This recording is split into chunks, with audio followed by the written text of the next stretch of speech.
Perhaps just for today you will allow me to smoke immediately.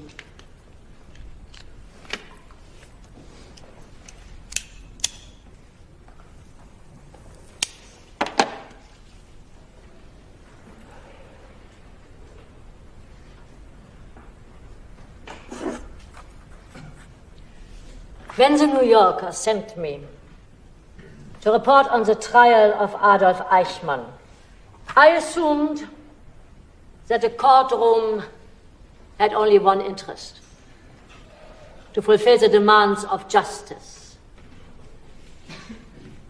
This was not a simple task, because the court that tried Eichmann was confronted with a crime it could not find in the law books, and a criminal whose like was unknown in any court prior to the Nuremberg trials. But still, the court had to define Eichmann as a man on trial for his deeds. There was no system on trial, no history, no ism, not even anti-Semitism, but only a person. The trouble with a Nazi criminal like Eichmann was that he insisted on renouncing all personal qualities, as if there was nobody left to be either punished or forgiven. He protested time and again, contrary to the prosecution's assertions, that he had never done anything out of his own initiative, that he had no intentions whatsoever, good or bad, that he had only obeyed orders. This typical Nazi plea makes it clear that the greatest evil in the world is the evil committed by nobodies. Evil committed by men without motive, without convictions, without wicked hearts or demonic wills, by human beings who refuse to be persons. And it is this phenomenon that I have called the banality of evil. Miss Arendt, you're avoiding the most important part of the controversy. You claim that less Jews would have died if their leaders hadn't cooperated. This issue came up in the trial, I reported on it, and I had to clarify the role of those Jewish leaders who participated directly in Eichmann's activities. You blame the Jewish people for their own destruction. I never blamed the Jewish people. Resistance was impossible.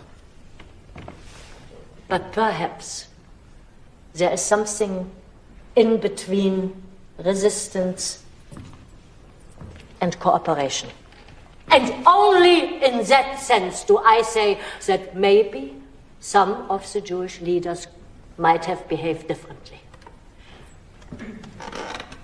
It is profoundly important to ask these questions, because the role of the Jewish leaders gives the most striking insight into the totality of the moral collapse that the Nazis caused in respectable European society. And not only in Germany, but in almost all countries. Not only among the persecutors, but also among the victims. Yes?